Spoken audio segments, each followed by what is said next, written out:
industry forward. Evet, Konya yurt dışından çok sayıda ziyaretçi kabul eden, çok sayıda turistin geldiği bir şehir. İnanç turizmi merkezlerinden birisidir Türkiye'de. Konya bu yapısıyla Halal Turizm Konferansı'nın Konya'da düzenlenmesi, Konya yurt dışından çok sayıda ziyaretçi kabul eden, çok sayıda turistin geldiği bir şehir. İnanç turizmi merkezlerinden birisidir Türkiye'de. Konya bu yapısıyla Halal Turizm Konferansı'nın Konya'da düzenlenmesi, Konya yurt dışından çok sayıda ziyaretçi kabul eden, çok sayıda turistin geldiği bir şehir. İnanç turizmi merkezlerinden birisidir Türkiye'de. Konya bu yapısıyla Halal Turizm Konferansı'nın Konya'da düzenlenmesi, Konya yurt dışından çok sayıda ziyaretçi kabul eden, çok sayıda turistin geldiği bir şehir. İnanç turizmi merkezlerinden birisidir Türkiye'de. Konya bu yapısıyla Halal Turizm Konferansı'nın düzenlenmesi, Muslim-friendly amenities such as segregated pools and spas for women. Previously, for most Muslims, a holiday or trip abroad meant a visit to their ancestral home or a pilgrimage to Mecca. However, the travel aspirations of Muslims have evolved to destinations far and wide, in part due to the more adventurous approach to life from the younger generation. The young Muslim demographic for travel is the biggest in the industry at the moment. They are looking for new ways of travel. Their usage of social media as a means of researching, of sharing experiences, of buying products and services, certainly in the tourism space, is documented to be very high. And for halal tourism, what you're going to see is the services that appeal to the young millennial is what will need to be focused on. I think this has a lot to do with millennials having that thirst for adventure, wanting to see the world, having a little bit of extra time and disposable income to branch out and travel to additional destinations.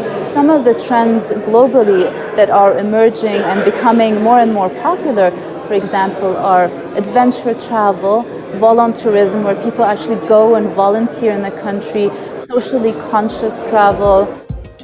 The Thomson Reuters State of the Global Islamic Economy Report 2016 estimates the Muslim market spend on outbound travel to be $142 billion as of 2014.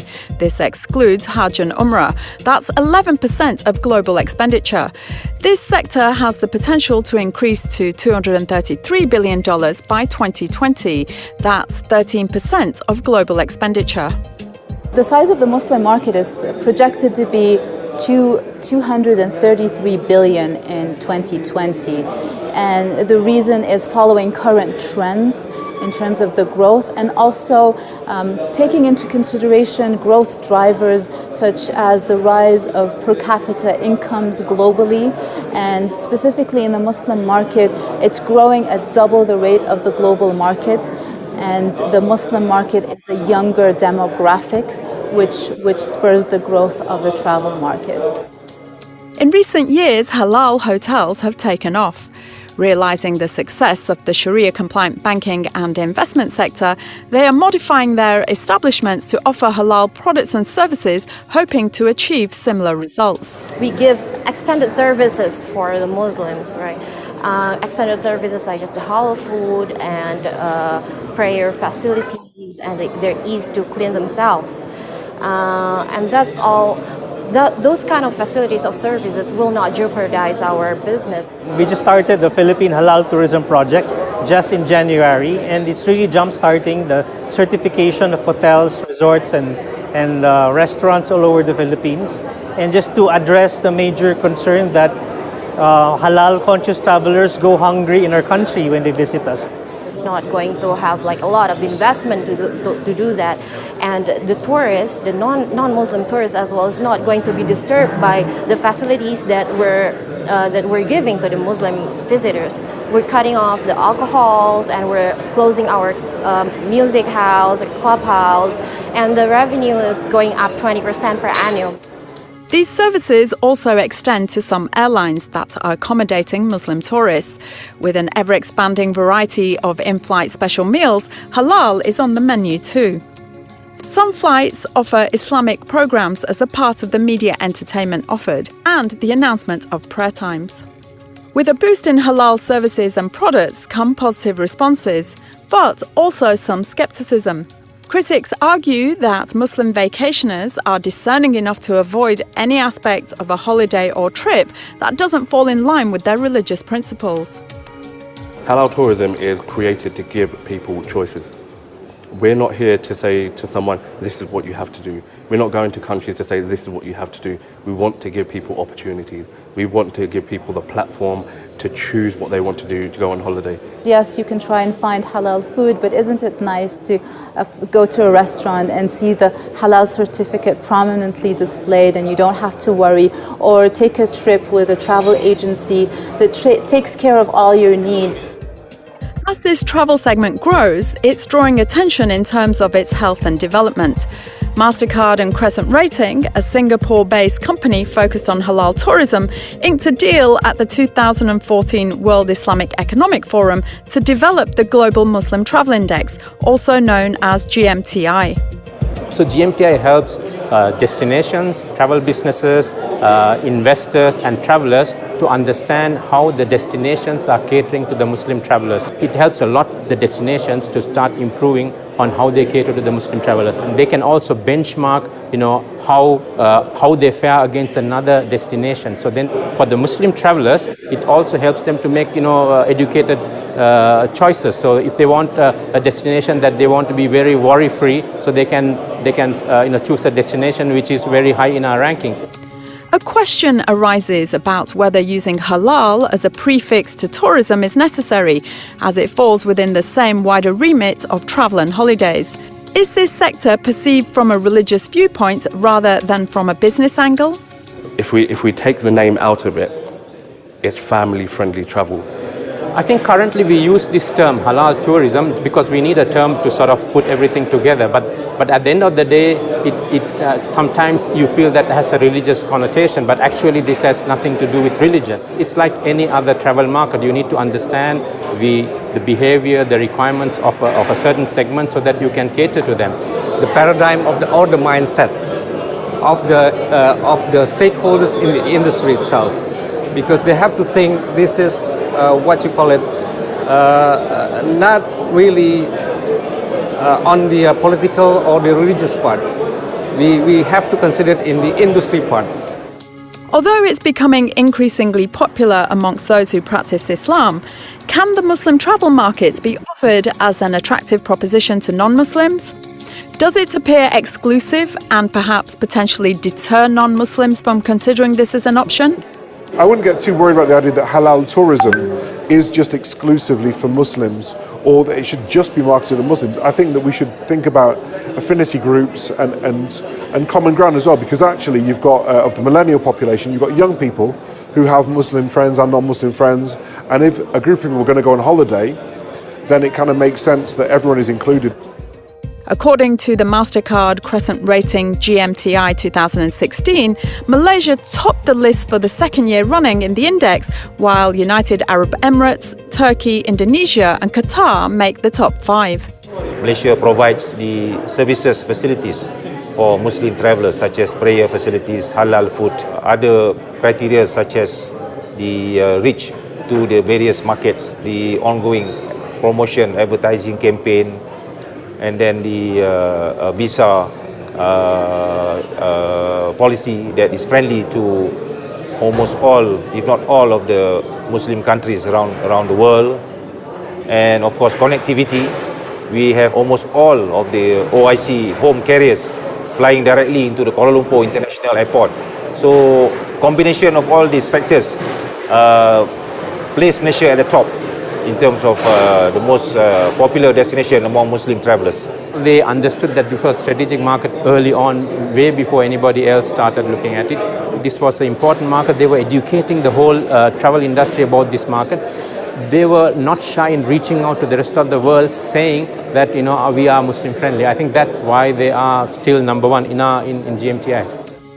Halal tourism, although niche within the wider travel market, is fast evolving and has gained the attention of the conventional sector, which is increasingly becoming aware of the business potential of the Muslim spend.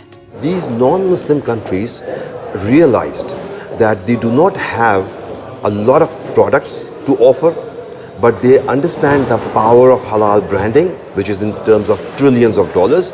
So they saw their niche in tourism. The conventional travel market has definitely recognized that, especially the last 12 to 24 months, they have recognized this as one of the key growth engines for their destinations. In Japan, great efforts are in effect to cater specifically to the Muslim traveller by offering prayer facilities at airports, halal food, and even Muslim-friendly tours of the cities. According to the Japanese Tourist Office, the number of Indonesians visiting the archipelago in 2013 was up 37% on the previous year, while 21% more Malaysians came. I think that Japan's increase in attention to halal tourism is a little bit of both the Olympics that are coming up, and additionally they've recognized that Muslims are the biggest spenders in the travel market. The government is giving incentives, is giving money to the people, is giving a different kind of schemes to attract investors to come, and the local companies to convert their product to halal. Other non-Muslim destinations looking to open their doors to Muslim tourists include the Philippines. Even with a population that is 90% Christian, great efforts are being made to capitalize on the spending power of Muslim travelers. It is now a national policy in the Philippines to develop halal tourism. Marching orders from our ministry, from our minister himself, is to talk about halal as a lifestyle not only for Muslims but also for non-Muslims because of the principles that it embodies, like stewardship of the earth, high standards of sanitation and the like, and living a modest life, and those very important virtues and principles that are also very close to the Filipinos' hearts. Although London and Paris and other European cities are places of great attraction for tourists, Europe as a whole, however, still has the space to develop halal tourism. This business is relatively untapped in this part of the world. For Muslims themselves, I believe one of the reasons why they're not travelling to non-Muslim countries is because it's a lot easier to travel to a Muslim country. Everything's already ready for them. Europe needs to spend money. If there is a market opportunity and if they want to be engaged in halal tourism, the market can't grow itself. Any business needs investment, especially when it comes to marketing activities, advertising, branding, public relations.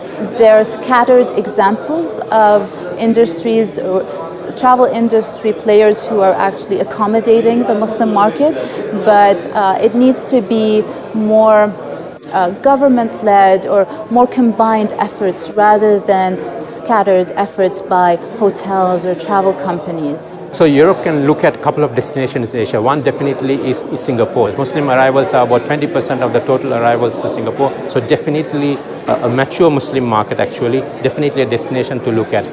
The world constantly experiences geopolitical disorder.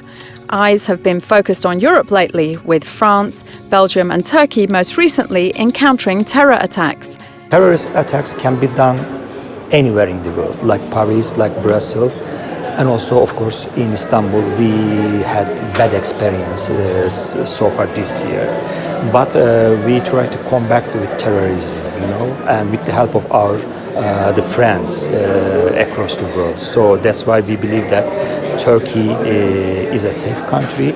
Tabii maalesef terör bir insanlık suçu olarak yeryüzünde birçok coğrafyada kendini zaman zaman gösteriyor.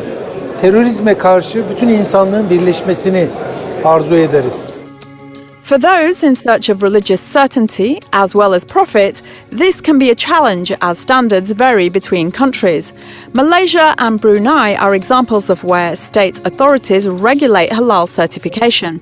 However, in other countries, defining religious authenticity is left to businesses, trading bodies and private certifiers. Certification is definitely a challenge. With food, there are already hundreds of certifiers in Europe alone. If we can have a conference and then the OIC will be the umbrella of the whole thing, and then we can come up to a same perception, basic parameters that will unite everyone.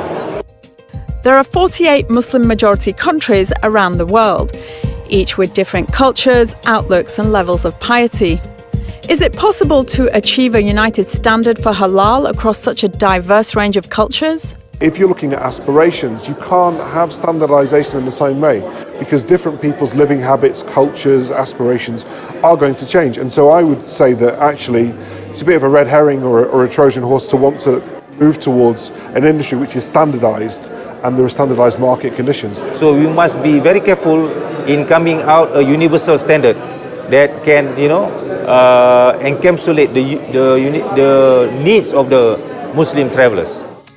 Costing in any trade is critical, and more so for sectors that have to set competitive prices in order to vie for business with more established players within the industry. As with every customer base, there are different segments. So when you look at the luxury segment, which is a significant portion of the Muslim travel market, pricing is not an issue. It's not the core driver. It's the experience. And the middle segment, that's where pricing does become very important. Muslim travelers are very sensitive to pricing. It is expensive because people are trying to take advantage from it. In reality, it is more competitive because the standard is very simple.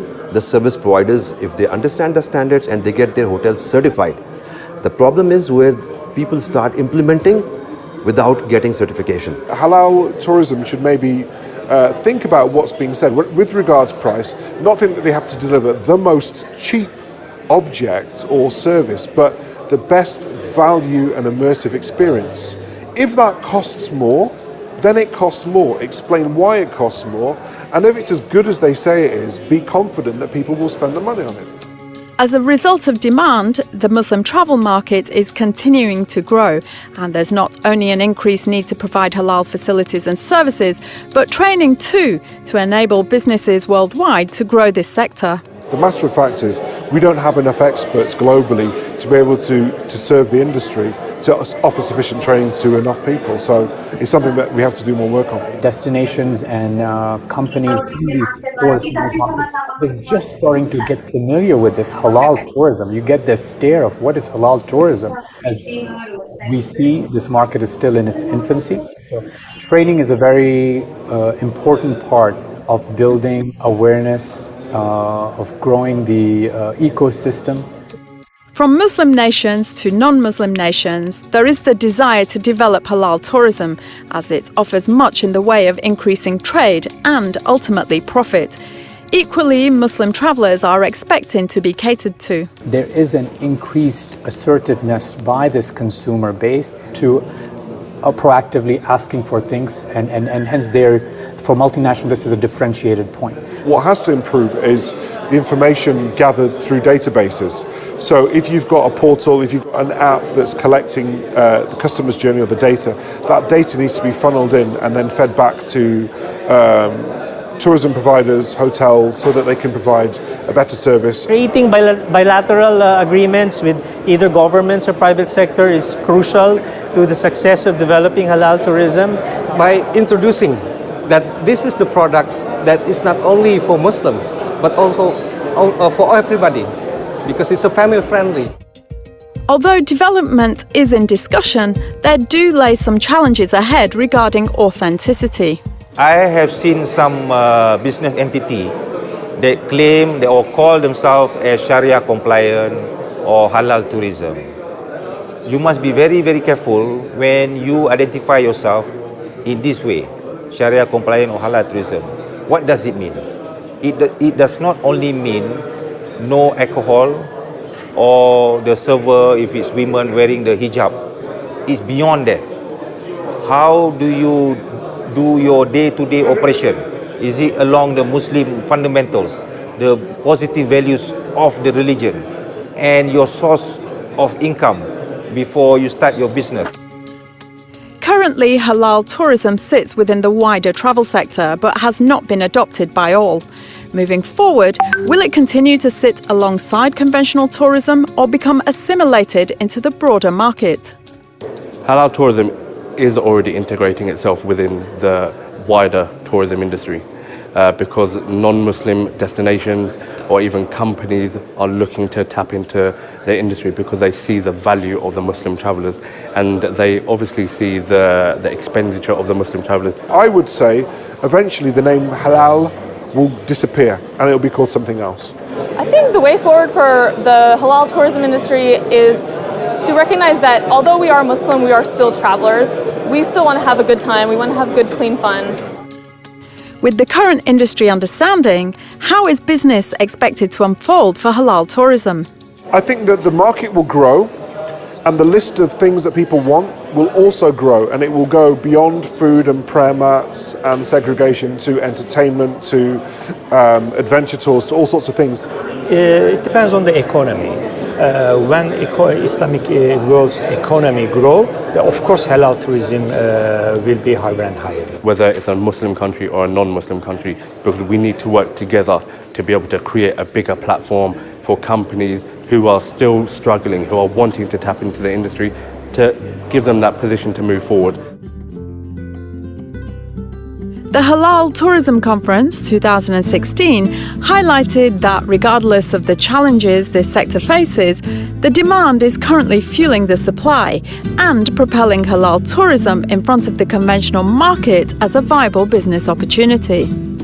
The move by increasing numbers of Muslim and non-Muslim countries to embrace halal tourism will expand global visitor source markets, benefiting Muslim travellers.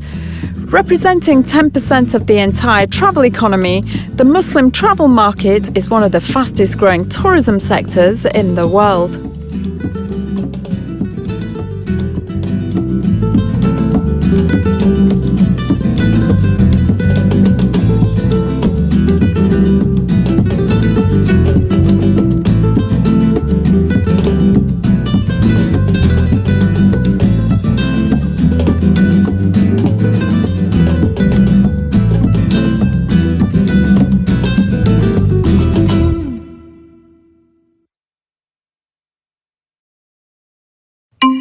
Islamic finance is the term used to describe a system of finance led by principles concerning Sharia law. Its roots can be traced back almost 1400 years and is widely used by countries with large Muslim populations. In this programme, we'll be looking at Malaysia, one of Islamic finance's greatest success stories, and how it answered a lucrative call from one of the most influential economies in the Western Hemisphere.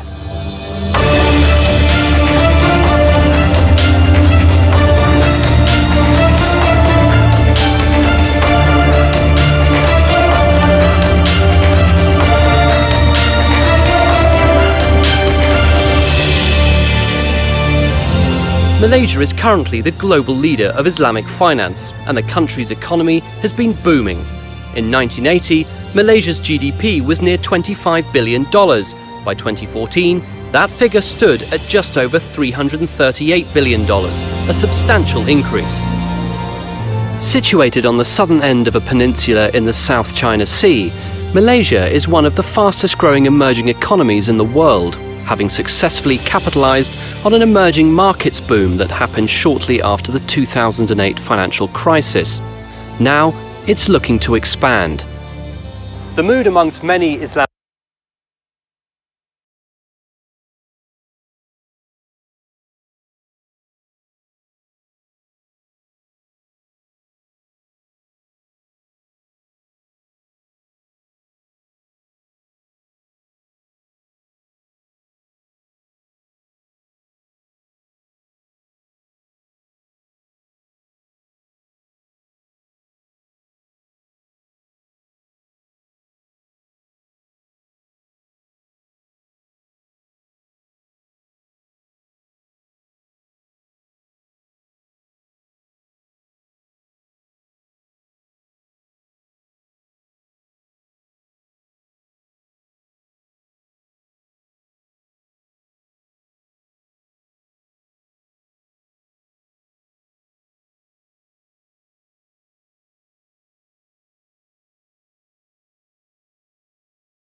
Assalamualaikum, Mas Rizky.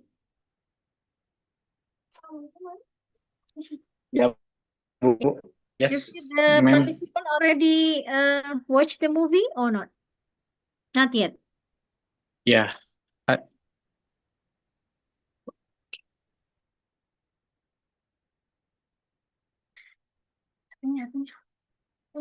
Okay then.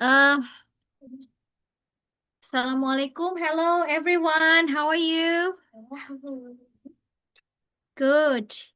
Yeah. So we have student, high school student here, and the student from undergraduate student. Thank you very much to join the summer school IT Yields in Halal Tourism course. Allow me to introduce myself. My name is Diah Titis Kusumawardani. You can call me Mom Titis, yeah. And I am here the course leader. So instead of we have a synchronous class, yeah, we have also asynchronous class in my class. So I invite students to join in my class, yeah, to do some assignment there. Yeah, I will post some assignment in my class, and you could do the some task, yeah, question answer, yeah, in my class. And also you can download the materials related to the halal tourism through my class. And Zoom meeting will also available in this week. Yeah, the admin will announce if there is a synchronous class like this. Yeah. So Mas Rizky, yeah, the admin will inform you through WhatsApp group.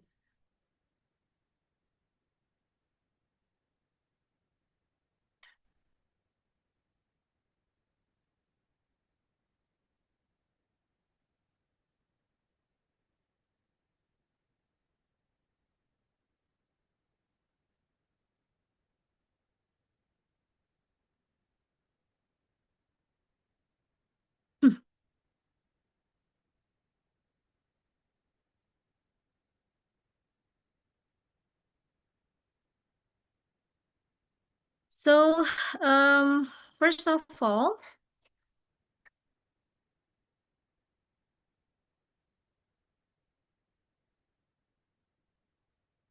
okay, Mas Rizky said, yeah, the admin said that you have already watched the video related to the tourism. And previously also, we asked you to list, yeah, your tourism spot in your country or your hometown, yeah. For example, here I read, yeah. Mas Rizky also write, yeah, the tourism spot in his hometown, yeah. Mas Rizky Curug Sanyang Taraji in Garut, yeah, because Mas Rizky come from Garut, yeah. And here I also see Santika Larasati, ya. Santika Cynthia Larasati, ya. Santika Larasati, ya. Hello, dear. Assalamualaikum, Mbak Santika. Hello. Yeah, hello. You're from Depok, ya. So Yes. your tourism spot is Kubah Mas, ya. Masjid Kubah Mas, ya. The masjid, ya. Come from gold. Yeah, the Kubah is made from gold, ya, lapis emas. And then Mahesa, you have here Mas Mahesa. Okay, Mahesa from UMY. Yeah, from which is that, from faculty Mahesa Dwi, from department or from economic study program or others program?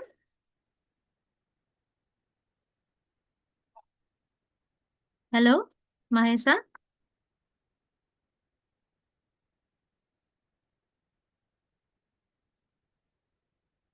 Mas Mahesa, where are you from? UMY from which department or which faculty?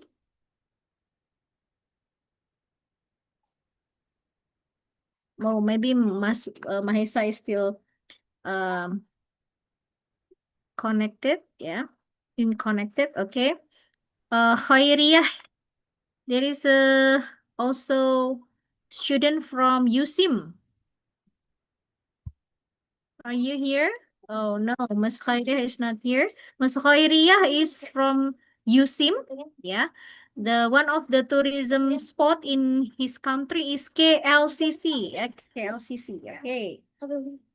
Yeah, I haven't been there in KLCC. And then City, UMT, Penang Hills, Tisha, SMAS Mas Afros, ya, Moi Park, Khairul Anam, Win, Candi Prambanan, ya, ya, Win is near from, ya, a bit, ya, Prambanan, Candi Prambanan is one way, ya, from Win to Candi Prambanan, ya. And then Muhim Dadun Niam from Win Kiai Ageng Muhammad Besari, Ponorogo. Wow, very far away. Yeah, Ngebelik. I haven't been there in Ngebelik, ya. Telogo Ngebel, ya.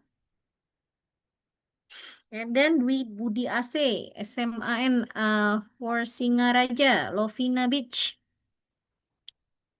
Pantai Lovina, is that very beautiful? And then Aulia Kinanti, SMAN Blora, Terawang Cafe, Cave, not cafe, ya. Cafe is like the place to have a cup of coffee, ya. Terawang Cave, ya. Dua, yes. Terawang Cave. And then Najwa Katerina, Universitas Esa Unggul, M Block Space, Jakarta Aquarium. Wow. Danis, UMT, Pulau Redang, Faiz Azhar Arunda. Oh, ada Faiz Azhar Arundaya ini ini my student ya. Koraton Yogyakarta. Alivia Khairinisa, UB, Wisata Hiu Paus Batu Barani. Cacih Riani, SMAN 2 Cimalaka, Wisata Jati Gede. Danish, Farhat UMT, oh, Genting Highland. Zulfahmi Zainal Yusim Pulau Perhentian. Muhammad Riko Zainunas Yuti Kebun Teh Kali 2. Arga Pratista Tidi SMAN 3 Rangka Sebitung Negeri di atas awan, ya, spotnya, ya, the spot is negeri di atas awan. Badi Nur Azizah, Man of Blitar City, Bung Karno Stam, oh, Naya Khairunisa, PPI 97, Gunung Papandayan. Nasya Izzati Indi Afifah, Surabaya State University, Heroes Monument. Ya, Tiara Yulianti, SMA Negeri 1 Ampel, Wisata Alam Panorama. Dini Septia Ramadhani, SMKN 4 Surabaya, Wisata Perahu Kalimas. Wow, very beautiful spot in your hometown and your country. Ya. Oh, Mahesa Dwi is from Department of Business Management. Ya, okay, thank you. Nice to see you, Mas Mahesa. Hmm.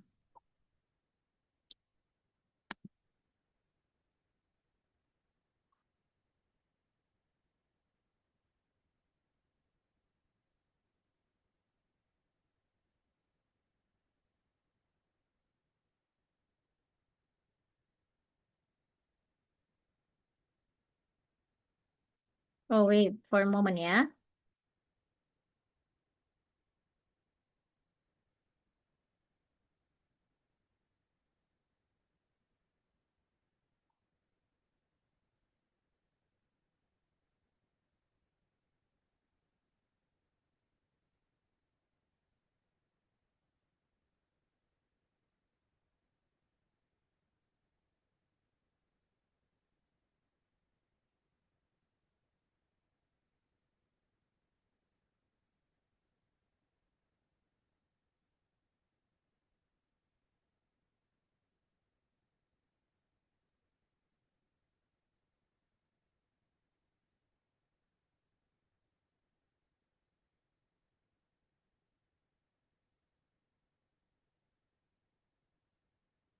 Okay, before we go into a deep conversation or teaching in terms of halal tourism, yeah, we should study about the halal concept, yeah, halal economy. So let me share screen, student. So beforehand, let's start our lecture today with the basmalah together and Surah Al-Fatihah. Bismillahirrahmanirrahim. A'udzubillahi minasyaitonirrajim. Bismillahirrahmanirrahim. Alhamdulillahirabbil alamin. Ar-Rahmanirrahim. Maliki yaumiddin. Iyyaka na'budu wa iyyaka nasta'in. Ihdinas syiratal mustaqim. Syiratal ladzina an'amta 'alaihim ghairil maghdubi alaihim waladdallin. Amin. Raditu billahi rabbah wa bil islami dina wa bi Muhammadin nabiyya wa rasulah. Rabbi zidni. Okay, thank you. Okay. Let's us study together, yeah.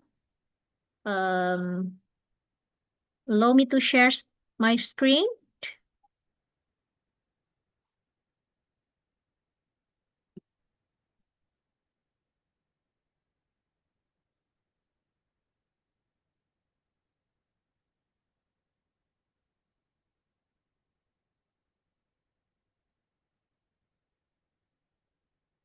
Okay, the path of halal economy, yeah. And here also we will talk about Muslim travel, yeah, halal conscious travel, Muslim travel, friendly travel, Islamic tourist package, and etc. But beforehand, yeah, let's talk about the path of halal economy first, yeah.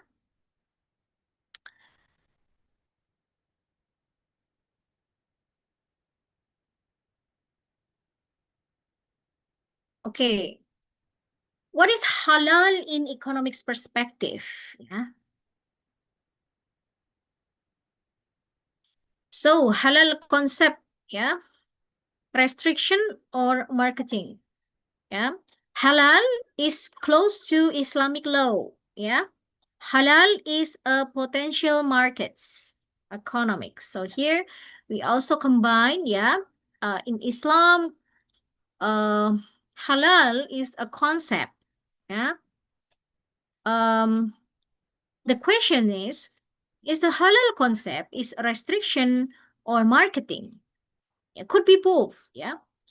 It means that halal, yeah, is very close to Islamic law, yeah. The Islamic law, yeah, it's some rule and regulation, not there is a prohibition, yeah. And also Islam allow, yeah, to do something that is halal, yeah, and also to restrict or maybe, yeah, prohibit something that is not halal or haram, yeah. So it is also part of the law of restriction in Islam, yeah. For example, we cannot eat, yeah, something that are not halal or haram. For example, yeah, we cannot eat blood, yeah, and then swine, yeah, or pig, yeah, and also the dead body, yeah, something that animal, yeah, that is already dead, yeah, that is not slaughtering in the name of Allah, yeah, that is considered haram, yeah, yeah.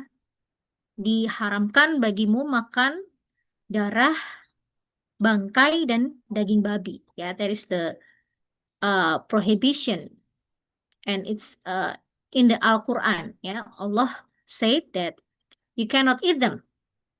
So it's restrictions. Maybe more on prohibitions. Yeah, and then halal is also a potential markets.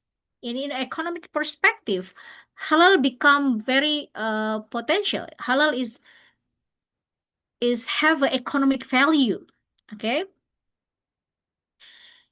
And then halal market development factors, yeah. First, one of the strongest drivers in the fast-growing young and a large Muslim population in Indonesia and globally.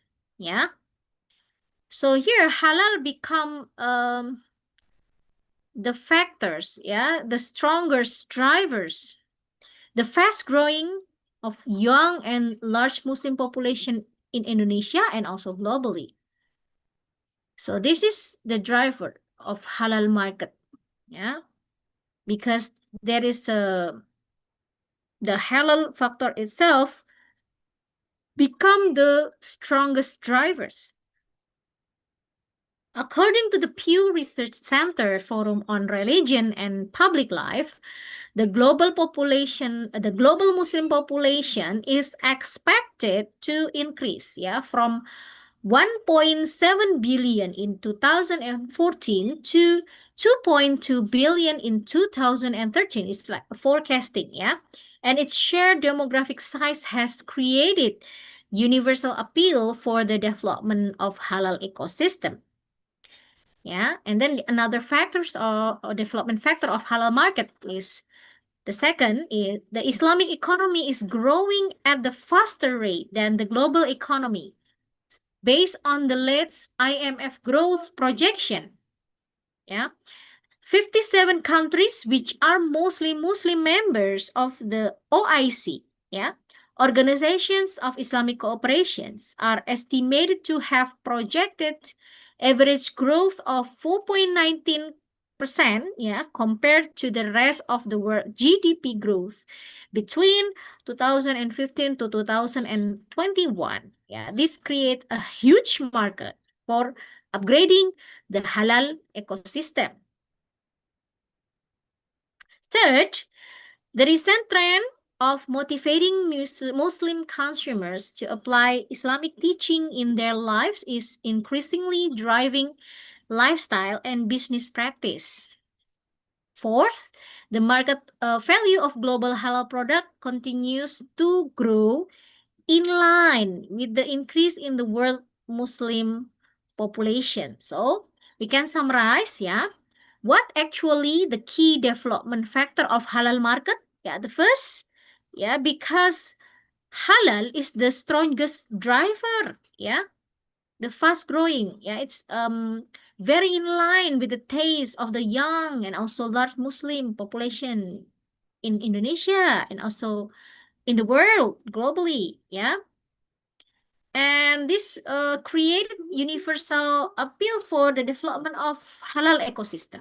Yeah. The second, yeah, Islamic economy growing faster because supported by 57 countries in the OIC. Yeah. And here the 57 countries in the OIC contribute the 4.19%, yeah, of the GDP growth in 2015 to 2021. Yeah. And this is a very huge markets, yeah, for OIC, yeah, for upgrading the halal ecosystem. And third, the halal is trend, yeah, and will motivate the Muslim consumer to to apply the Islamic teaching in their life. So halal become the lifestyle. Islam is my way, yeah. Halal become the lifestyle in the business practice also, yeah. Business practice, for example, we have Islamic banking, yeah. We have several akad, yeah, related to business, tijaroh, yeah, perdagangan, yeah. Jual beli, yeah, we use the Islamic law, we use Sharia, yeah, in our business. For example, we have halal tourism, yeah, is a part of business, yeah. Syariah hotel Syariah, yeah, Syariah hotel, and also what else? Baitul Mal wa Tamwil, yeah, BMT, yeah. And then yeah, it's kind of koperasi, yeah, in Indonesia. And also we have laundry Syariah, yeah. What else? Yeah. And we have several product. Yeah, there is also Sharia. And fourth, the market value of the global halal product, yeah, is growing, yeah, in line with the increase of the world Muslim population, because Muslim population is very huge and increasing time to time, yeah, over times, yeah, because Muslim population is you know developing, yeah, like increasing, uh, that they have the market, yeah, should meet the demand of the Muslim population. Yeah, it should satisfy, yeah, the demand of the Muslim population. For example, the Muslim population will demand the halal food, yeah, halal clothing, yeah, halal product, yeah, halal glasses, yeah. The glasses also have a halal label, yeah, MOE, yeah. And etc. Halal cosmetic, halal fashions, yeah, etc. And fifth, yeah, trade growth among OIC member countries is the main driver in facilitating the development of the halal ecosystem. Yeah, initiated by IDB, yeah, Islamic Development Bank. OIC member countries will receive service as the multilateral financial group therapy, increasing the trade growth of OIC countries. And six, the participation of the global multinational companies has increasingly spurred the development of the halal ecosystem and has given global credibility of halal offering. Seventh, yeah, we have 10, yeah, overall, yeah, like developing countries also provide strong opportunity for the growth of halal market and are some of the main source market for halal product of OIC member. Yeah, so we have 57 OIC member. This is very big market, yeah. And then halal product and service become synonymous with other universal values such as health, hygiene. So if halal should be healthy, halal should be hygiene, yeah. Or for example, non-animal cruelty, yeah, animal friendly. And thus global sentiment and other socially conscious business continue to grow, yeah, particularly for the people that have a very awareness, yeah, have awareness with the health, with the hygiene, with the animal, yeah, with what else, and plant, yeah, yeah, this synonymous, yeah, or equivalent to, yeah, halal, yeah. Because in the concept of halal, not only halal, yeah, but should be toyib, yeah. Toyib is good thing, yeah, goodness, yeah. So halal and toyib here, toyib is good for the health, it's hygiene, yeah. It's not disgusting, yeah. It's hygiene, yeah. And it's also a non-animal cruelty because Islam love the creature, the animal, yeah, and etc. Ninth, the development of mobile internet technology, secure e-commerce, and digital media has provided a major impetus to develop halal markets and products so that they are globally distributed and fragmented. Yeah. And also the digital technology support, yeah, the markets of the halal industry, yeah, halal economy. And the last 10th, consumer who are not only Muslim, yeah, halal products are also demanded by the non-Muslim segment. Yeah, the data from UK state that as much as 5% of the UK population they consume halal product. Yeah, whether they are Muslim or not. Okay. Okay, this is the global macroeconomics updates, Indonesian economy.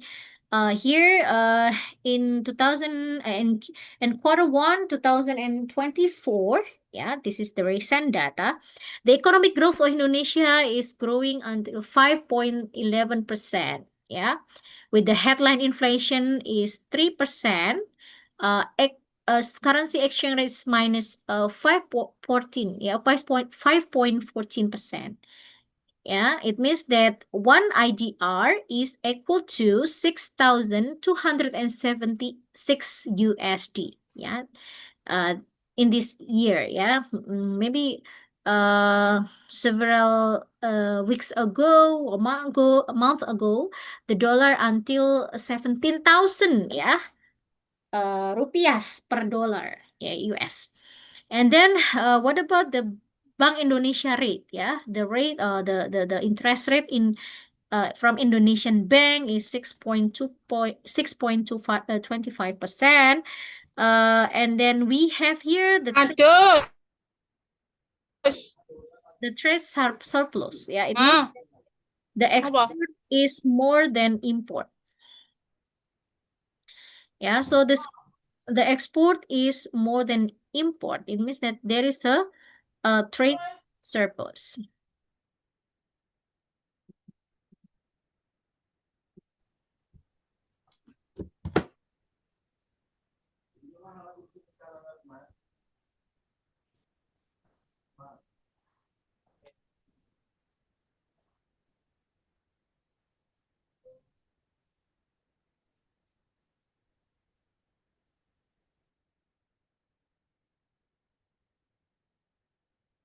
Okay then. Let's start again.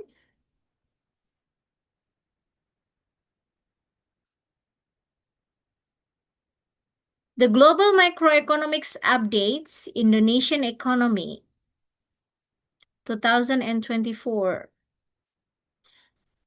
This is the current condition versus past crisis. So here overall, the conclusion is that current economic conditions show a positive performance compared to previous crisis. Now, Indonesia is in the recovery periods, like about the economic growth is better, IDR movement is also better, inflations were better, and then non-performing loan is credit macet, is also better. It means that there is a reduced in decreasing in terms of credit macet tadi the non-performing loan. And then also foreign reserve is cadangan devisa is also increasing, and the government debt here actually is not okay. If compared to 1998 is better, but compared to 2008, okay, it's slightly increasing in 2020, and now is also still in March 2024 is still the same, 38.79%. It means that the government debt is still the same with 4 years ago in 2020. External debt is reduced, from 39.4% to 29.3%. It means that the external debt out of GDP, the percentage of GDP is lower, from 1998, 2008, and even 2020. Okay, and then the last is external debt to public and private also reduced 2.9, reduced than 2008 and 2020. So overall, the global macroeconomics update in 2024 seems that we have a positive performance compared to the previous crisis. Okay, and then the development of Muslim population here, this is the market of the halal, halal product, halal commodity, into by 2030, the populations, the total Muslim population in 2030 will be 2.3 billion. So there is a 0.3 billions increasing from 2002, 2022, by 2 billions of the percentage of world populations plus 25. So it means that there is an increasing trend related to the total Muslim population. Projections say that there will be a 2.3 billion total Muslim population in 2030. 2030.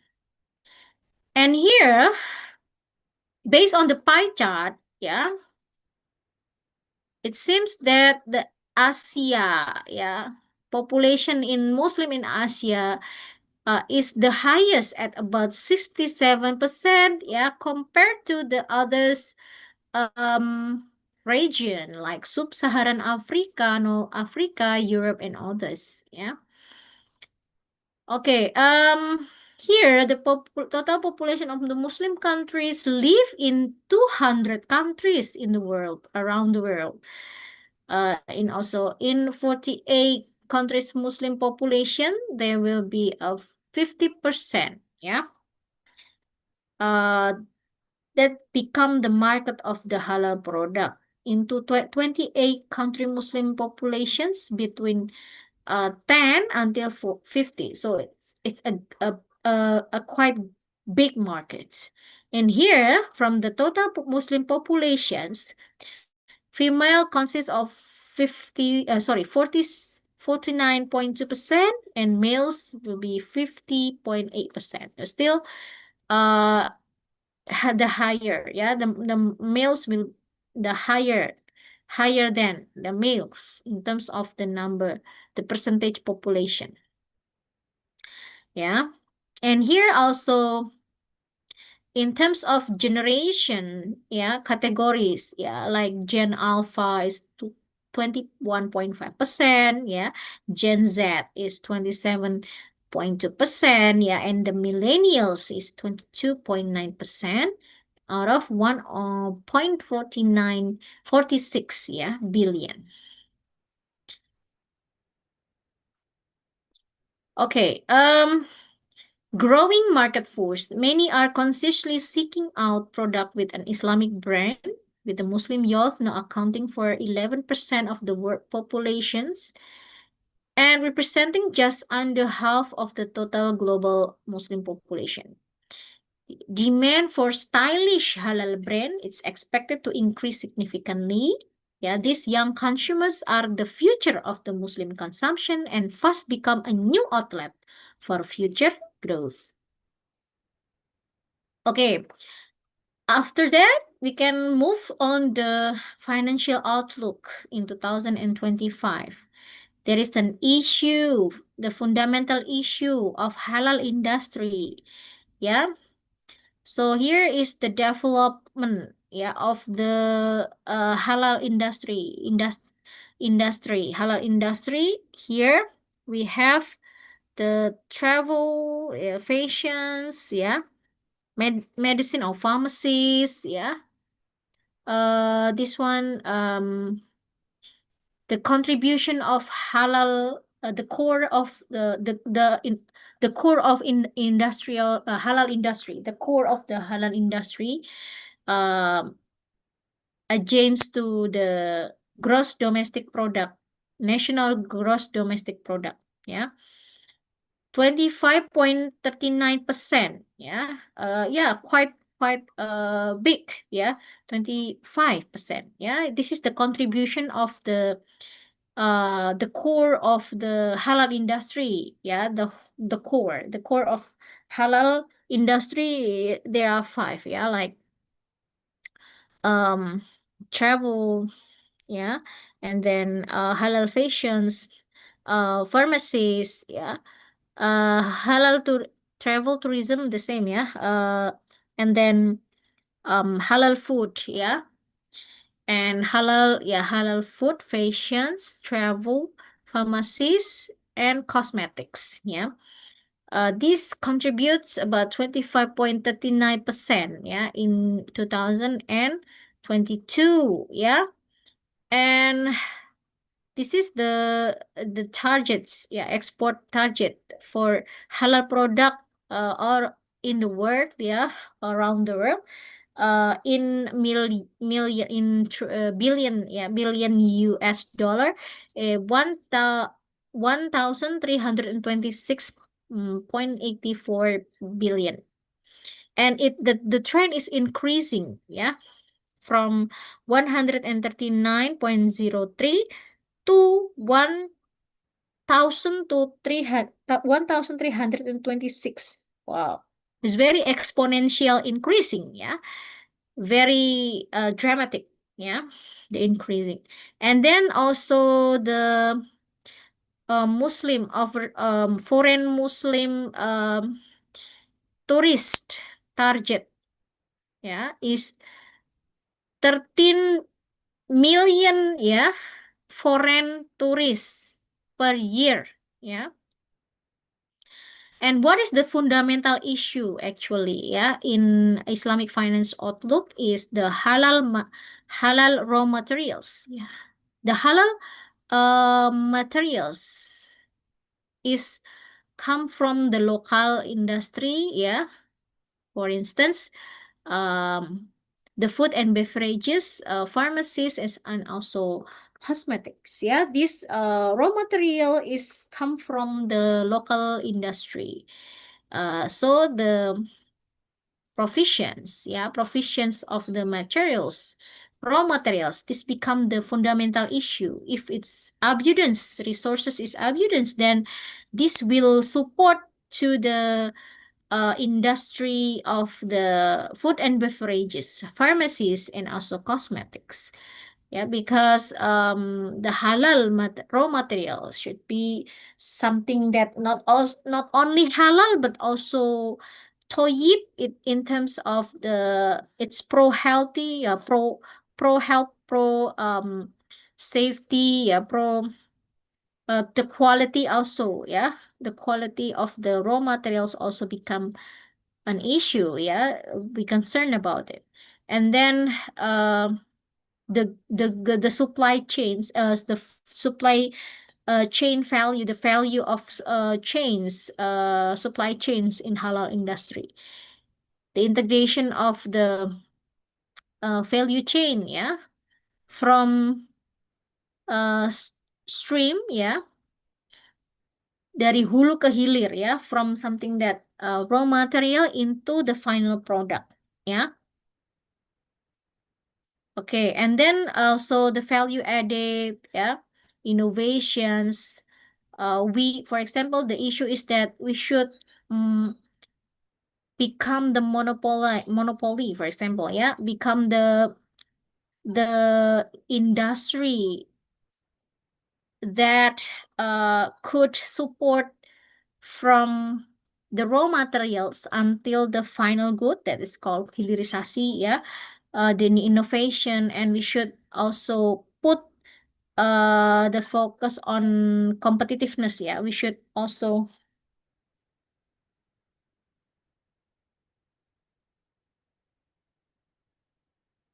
Hello. Waalaikumsalam. Wait, yeah. Yeah, yeah.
Arwan, cepetan.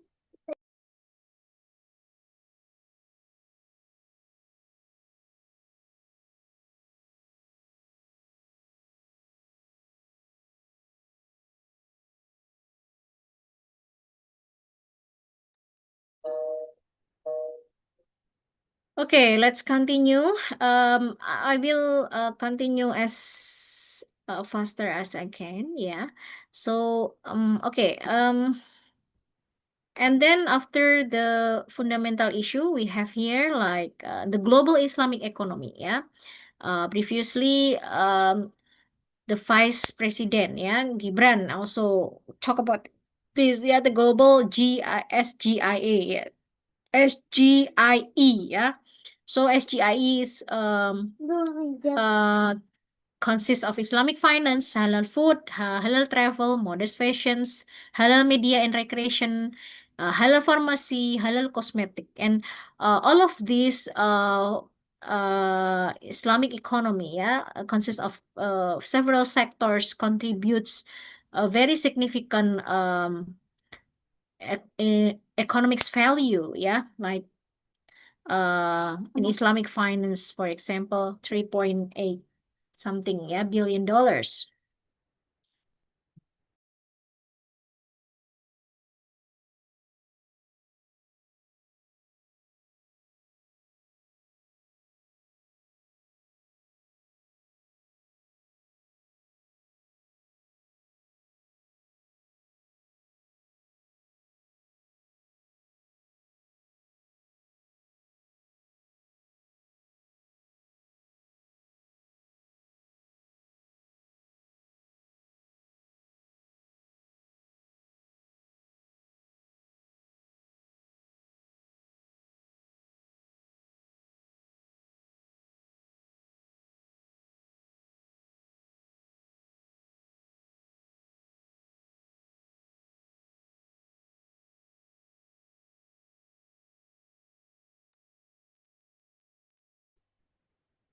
Okay, the halal SGIA, yeah, Global Islamic Economy, yeah, Islamic finance, halal food, halal travel, modest fashion, all contribute to the world economy, the Muslim ecosystem, yeah, 1.8 billion Muslim, yeah, contributes on this halal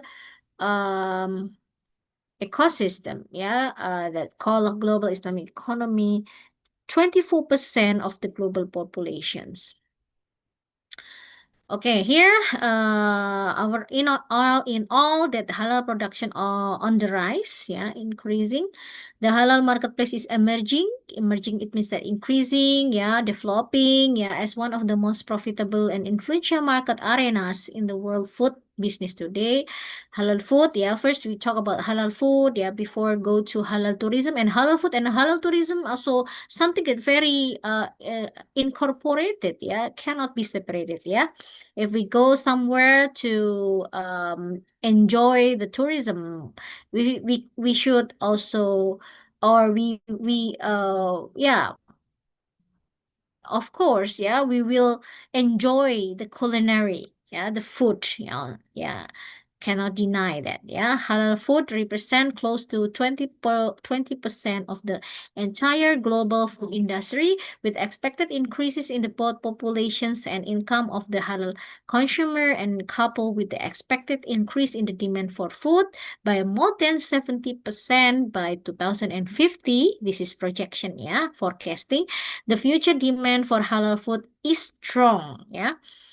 And this is the largest Muslim populations in the world, in Indonesia, Pakistan, India, Bangladesh, ya, Turkey, Egypt, Iran, Nigeria, China, Ethiopia, Algeria, Morocco, Sudan, Afghanistan, and Iraq. This is the largest Muslim population in the world.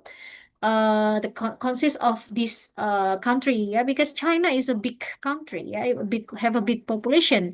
So as if they have a Muslim there, so it's become the largest Muslim population also. And but here we also have the data related to highest purchasing power, yeah. Highest purchasing power is owned by the high income countries in the Muslim countries, yeah, like Saudi Arabia, yeah, Turkey, Iran, Malaysia, Qatar, Russia, France, Libya, UAE, Uni Emirat Arab, yeah, and US, Algeria, Singapore, Indonesia, Egypt, and the Netherlands. And the cluster here, the halal food cluster, is consists of cosmetic or personal care, agriculture, pharmaceutical, Islamic finance, logistic, and travel industry. The total value of halal new growth cluster at about 274.1 billion. Yeah. So here, the highest potential value for the halal market in US dollar, based on the 5% of the global halal trade here, the cosmetics, yeah, it means the cosmetic is the highest, yeah, the potential value of the halal market. We have PT Paragon in Indonesia. We have PT Paragon that produce the cosmetics like Wardah, Kaf, yeah. Is very potential. The market is very potential, particularly for Muslim or the women Muslim Muslimah, yeah, in the around the world, yeah, particularly in Indonesia. The key halal market. The global halal market has emerged as the new growth sector in the global economy and is creating strong presence in the developed countries. With a growing consumer base and increasing growth in many parts of the world, the industry is set to become a competitive force in the world international trade. Yeah, here we have several countries, several parts of the regions. Yeah, the regions, like Asia, yeah, North America, Central South. They have here the value of halal markets, yeah, in selection regions. And here we found that here is Central and South America have a huge or the biggest, yeah, value of halal market because they have a big populations, yeah, compared to Asia. Uh, yeah, it's surprisingly in the Central and South America. It's very surprising. But and then the second place will be Asia, yeah, by 418.1 billion. Okay, so here the key halal industry sector and their goals in industry master plan here. So what is the strategy? The strategy is the increasing scale of the global market penetrations. This one is the full core halal industry, the core of the halal industry, yeah. Specialty processed food, cosmetic, and personal care, like shampoo, yeah, hand body lotion, sunscreen, yeah, soap, yeah, uh, yeah, shower, and yeah, to have because we shower every day, yeah, we take a bath, yeah, so like personal care is become very potential market. And then animal husbandry, yeah, people who concerned to eat the halal meat, halal chicken, and etc., yeah. And the halal ingredients is also a must, yeah, for a Muslim that adhere to the Islamic law or Sharia. They should very aware with the halal ingredients in the food or in the beverages. So here, by increasing scale and global market penetrations for all four of the industry, halal industry, the core of the halal industry, this become the first strategy of the in halal industry master plan, and then extending market reach of existing high potential companies, elevating standard and competitiveness industry. You should elevating the standard, yeah, not only quantity but also put the attention to quality. Quality control should must be important, and becoming the center for innovation, yeah, research and development, production, and also trade.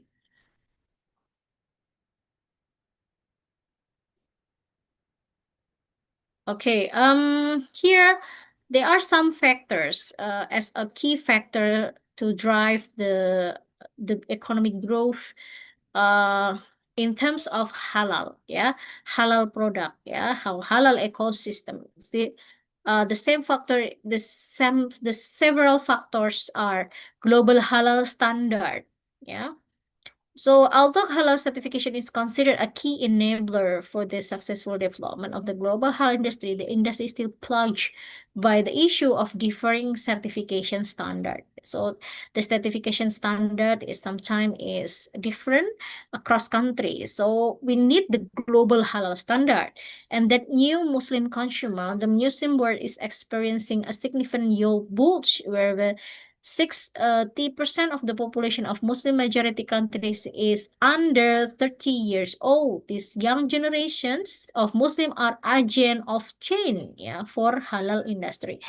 Then halal integrity, how we value the halal, is what is called halal integrity, ecosystem of halal economy. Halal become the way of life, become the lifestyle for the people, around the world, particularly for Muslim people, Muslim countries, and human capital, the okay, in terms of human capital, we should give like training, knowledge, training skills, to the companies, to the labor that produce the halal product, in industry.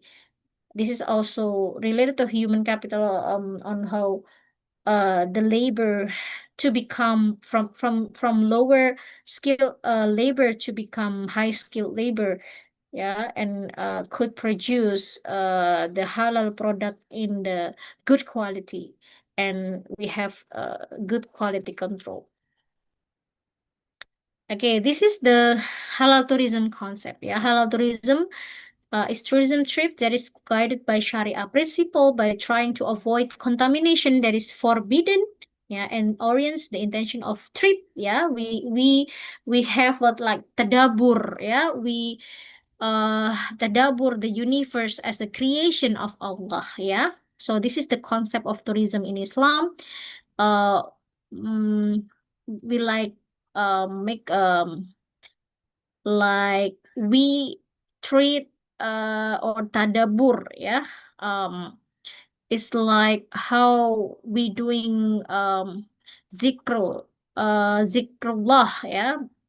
mengingat Allah, and then the creation of Allah, the tadabur, the treat. Halal tourism is the fastest growing segment in the world tourism business. This is the line of large number of tourists from Muslim countries who want to spend their holidays abroad. In 2022, the performance of Indonesia halal tourism industry ranked second after Malaysia. In 2019, Indonesia was ranked first as the best halal tourism in the world, according to the Global Muslim Travel Index, GMTI, outperforming 130 other participating countries. Okay, the interesting things that Lombok has been named the world best halal tourism destination. Lombok is a part of Indonesia. Aceh as the best halal tourism destination. Halal cultural. Padang as the best halal tourism destination as a culinary. In the global arena, halal tourism is promising market. This can be seen from 2019 Mastercard concentrating global travel market index. So they use how many usage of Mastercard, and they indexing it. They then measure it using the global travel market index, or GMTI. They report that predict there will be a 230 million Muslim tourists globally by 2026. Okay, value chains of halal tourism. The value chain of the halal tourism includes tourism destination, airlines and transportation hub, hotel and accommodation, restaurant, cafes, and travel and tours. Each of these value chains is divided into main industry and supporting industry. Okay, this is about the regulations or the low number that regulate the sectors in the halal industry, the core of the halal industry, like the tourism spots, tourism destinations and transportations, accommodations, restaurant, and also travels and tour. And it is considered Sharia when they also have the Sharia financing and then make it them to become a sustainable tourism. And we also should includes the technology and also the human resources that is also capable and reflect the halal industry, and also accompanied with the good quality of infrastructure and also facilities. Halal Trip Responsible Tourism Framework is pioneer initiative designed by Halal Trip to address Muslim travel values and expectation within the broader context of sustainable and responsible tourism. Okay, like socioeconomic, we should put the awareness to the local community. We do the fair trade and ethical consumptions to the local communities, and also social cultural public interest and education and also and awareness, and to environmental in connected and compassion toward animals, toward environment conservations, by doing like if we conduct tourism, we should put awareness of the three triangles of the three factors is become triangles: socioeconomic, sociocultural, and also environmental. Okay, and talk about GMTI. Yeah, since 2015, market as the index to measure the industry-wide standardized benchmark to widening scope and recognition of Muslim travel needs, introduced in 2018. Access Communication Environment Service framework has been added in GMTI. So in 2015, still, GMTI without access communication and environmental services, and in 2018 they add these factors, access, communication, environment, and service. Okay, there are two key touch point, key touch point of the Muslim travels, hard touch point and soft touch point. Hard touch point here is a tangible aspect. It's a concrete aspect of the travel experience. For example, airports, accommodations, prayer places, halal dining, and also this is the example of that. And then soft touch point, is less tangible but also still important aspect of travel that enhance the visitor experience, inclusive and respectful travel experience, namely destination marketing, stakeholder awareness, and sustainability initiatives. Okay, this is all of the factor that affecting the decision of Muslim tourists to travel in the country. Based on the survey and also research, the first is halal food. Is placed the first. So when the country has a halal food, that will become the decision for Muslim tourists to direct their travel to the countries. So halal food is ranked at the first place, and then followed by overall price. If the price is cheaper, it's cheap, so it will direct the tourists to come. And then Muslim friendly experience, relaxation, hotel, research, choice of destinations like tourism spot, adventure, dining, food experience, air and hotel deal, and air travel experience. And the last is all other responses. this is 10 destination of the halal tourism that become the superior destinations, or become the most what do we call it, like the 10 top 10, top 10 the best for the halal tourism destinations. Okay, is Aceh, West Sumatra, Jakarta, Lombok, Riau, South Sulawesi, Central Java. Special region of Yogyakarta is included, and also East Java. This 10 priority halal tourism destinations is announced in Indonesia Halal Tourism Strategic Plan 2019 to 2024. Okay, this is all of here is the Tourism Indonesia business community. Telepon lagi.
Okay, this is the last.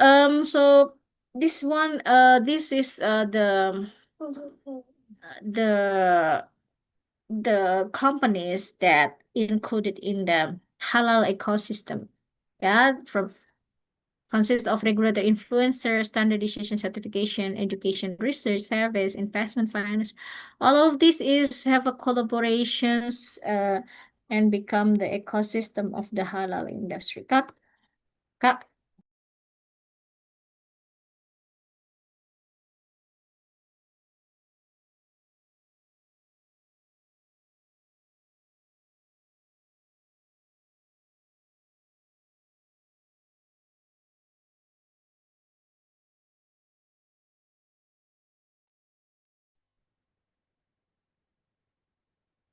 Okay, this is all of the parties, the industry, the government's standard certification is by Dewan Syariah Nasional, BBJPH. For education research, we have Diner Standard, Software Institute. Service is Bits Media. It's all of here the parties will collaborate to support the halal ecosystem and support and growth ecosystem. In Lombok itself, okay, we shift to the one of the destinations, that become the top 10 destination, tourism destination for the halal tourism is Lombok. Lombok is have an international tourism. International tourists to Lombok, counted increasing from 2015 to 2016 by about 400,000. And also the spending of the international tourists in in Lombok is also increasing. Domestic tourism is also increasing. Domestic tourist spending in Lombok is also increasing from 2 million to 1 million. the trend so far is better, yeah, is increasing. And the policy of Indonesia, the policies in halal tourism in Indonesia. Here, we have the government of Indonesia is very serious to develop the halal tourism since 2019. The Ministry of Tourism, City and Regency local government has been signed the MOU concerning the development of halal tourism. So there is a roadmap. Yeah, the roadmap from 2013, 2015 until 2013, 19.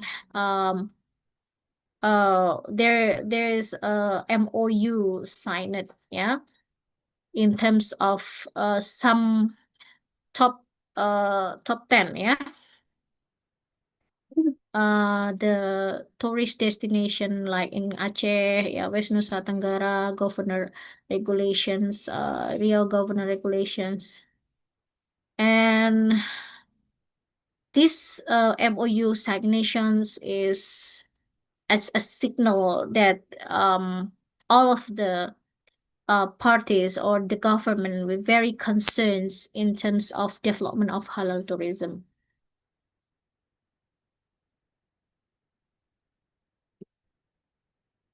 Okay, and also the 100 President Pledge, also Nawacita by President of Joko Widodo, also put the attention and awareness on the halal tourism. Okay, vision and missions and also strategy of halal tourism in Indonesia by Ministry of Tourism in 2022. The vision is that Indonesia as the world class halal tourism destinations. The mission is that develop the world class halal tourism destination, develop the ecosystem and capacity of halal tourism capacity with high competitiveness, increasing the capacity and capability of national halal tourism institutional marketing targeted to the marketplace. This is the target performance indicator over time from 2019 to 2024. The trend is increasing from 5 million to 7.5 million in 2000 and from 2019 to 2024. Yeah, the GMT rank is still in consistent on the first rank, and the competitiveness is fluctuating, yeah, from 77, 80 until 90. Yeah, maybe in the last period, maybe it's not too yeah, I mean from 90 to 60 through it means that the competitiveness is also become better. Yeah, and commitment of halal tourism is also increasing. Is presented by the number of MOU that is signed by the government from 16 to 200s. Yeah, from 2019 to 2024. Yeah, from 16 to 200s. Okay, institution aspect in the provision of human resources. This is the development strategy, yeah, of the halal tourism institutional aspect. And also human resources and the low community participation. There's still a low participation of the community. So we have a community-based tourism, yeah. Then this participations of the community is still low. The lack of innovations and also inadequate facilities. This also there is a numerous potential halal tourism destination in Indonesia. Some of which were well known worldwide. However, the trip to these tourist sites is extremely long. Yeah, due to the inadequate road infrastructure. So actually, there are a lot of tourism spot in Indonesia. It's very beautiful. But because of the inadequate infrastructure, the road conditions, and sometimes it's very narrow and making difficult to reach, yeah, by large bus or something like the big transportations, and this make issue undoubtedly affect the tourists' desire to visit. This has become the difficulties or obstacle for the tourists to visit Indonesia. This is the so that there's a halal tourism strategy. First, the synergy. A synergy is related to the government entrepreneur, and also they have a synergy to establish the rule, and also the synergy on the or to the government local community, yeah, government entrepreneur, and they have synergy for halal tourism management infrastructure such as road infrastructure, the bridge constructions, and airports or ports, and promotions, the intergovernment promotion budgeting to promote the tourism spot in their regions, the soft diplomacy and promotion cooperations, the low promotional costs of online, for example, create the website and promotion through the social media, the hotel and travel and halal food. Yeah, there is a Sharia hotel enhancement, Sharia travel enhancement, and halal food and beverage enhancement. Currently, most culinary and restaurant entrepreneur in the West Nusa Tenggara rely solely on billboards that read halal food, while most like halal certificate. Yeah, so halal certificate is also important, but by communicate with the tourists related to the using billboard that read halal food. Yeah, maybe this will make the communication to the tourists is better related to, okay, this is halal, you can eat it. So sometimes we can use this kind of um communication. But actually for the Muslim that is very commit with the Sharia, yeah, the most lack of halal certificate is become the obstacle, the restriction for them to visit, yeah, the West Nusa Tenggara, because they have the lack of halal certificate in their region.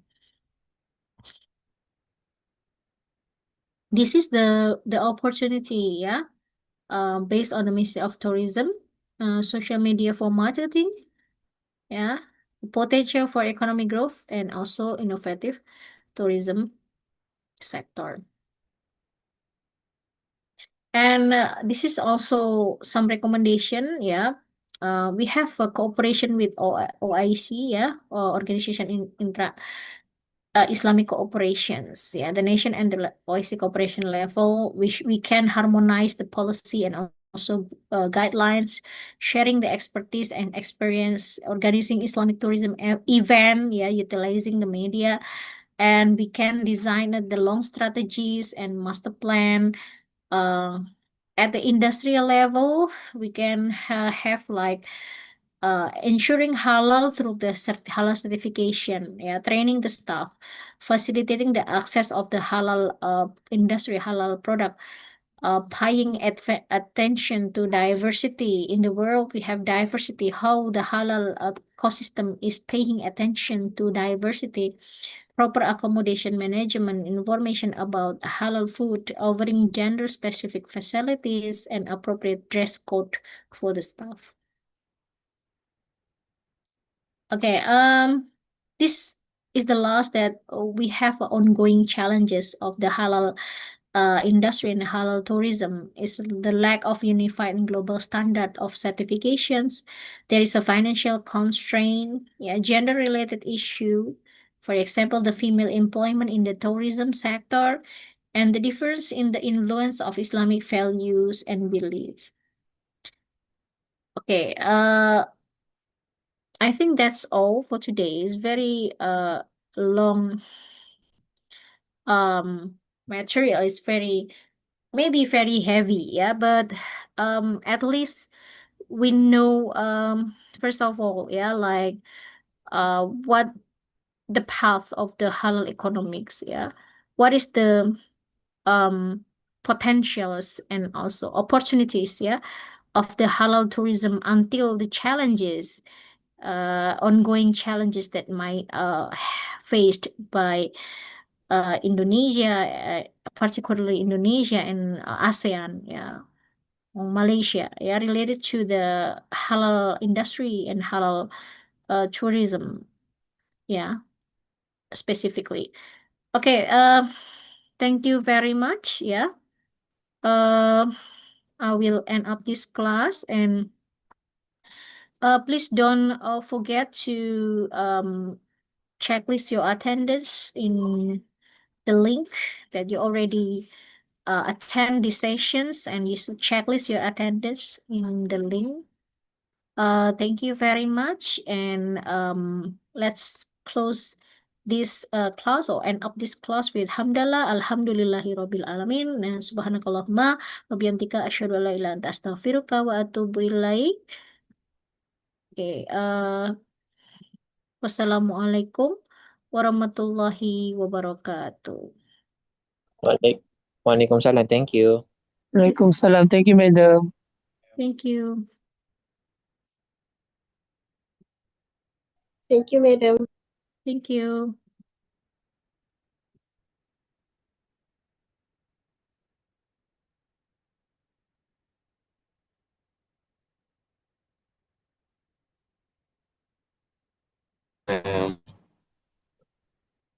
Thank you.